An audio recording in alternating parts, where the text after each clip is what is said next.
Hi, I'm Christi and this is Stetson. It's very important for safety that the horse respects your personal space. I've seen people get knocked down and stepped on by their horse when the horse spooks. I want him to know where I am at all times. So just for a little check, can I back him up? Please back up. Thank you. Now I'm going to try on flat ground. When I walk, does he stop a respectful distance behind me? If I walk along, does he run into me or does he stop? That was pretty good. He stopped. Now I'm going to see, can I back him up? Please back up. And Pat will go, "Ee!" Squeal and kick. And all horses know that squeal and kick. Let's see if he'll back up better now. Oh yeah, that was much better.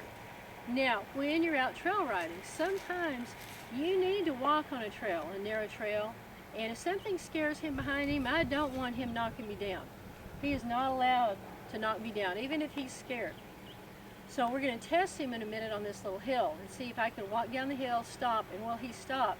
Can I even back him up the hill? It also relates in the saddle. Sometimes people are riding down the hill in the saddle and the horses rush. They're more likely to trip when they rush. And it can be dangerous for the rider too if they're rushing down the hill and the horse ducks or something, it's easy to fall off. So when I'm riding down the hill, I'll ride about halfway down, stop, and back up the hill, at least several steps. Pat really likes for your saddle to feel level. When you're going down the hill, the saddle will feel like this. When the horse is using their hindquarters, your saddle will level out. That's what he wants to feel. So if I'll do this, go down the hill, stop, halfway, back up, my horse will start to sit more and my saddle will feel level. So we'll try this. We're going to set up over here on this hill and see what happens.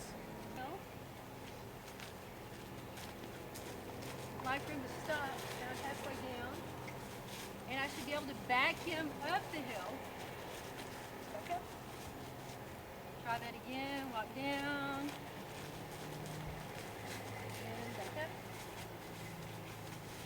Very good. So if he spooks, he'll probably find a way to spook around me.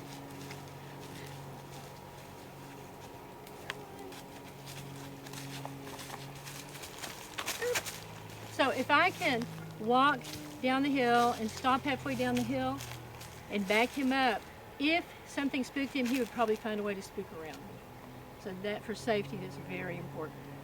All right, now we'll see what happens when we ride down the hill.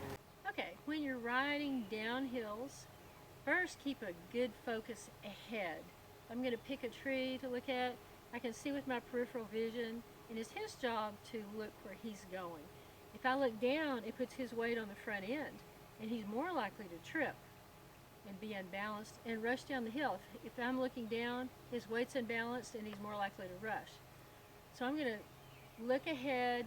I'm going to tip my shoulders back and really tuck my pelvis as I go down the hill, and that'll help him get his rear end under him, and he's more likely to be balanced.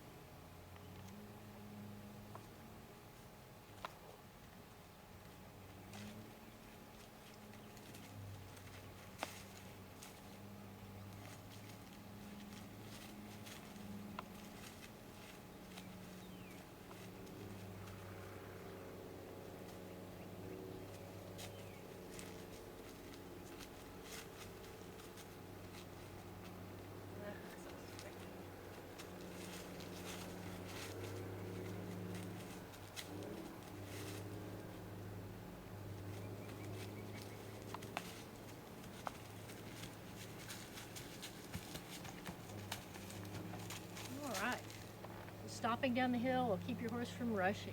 And if you back up, it'll get their hindquarters under them. Thanks.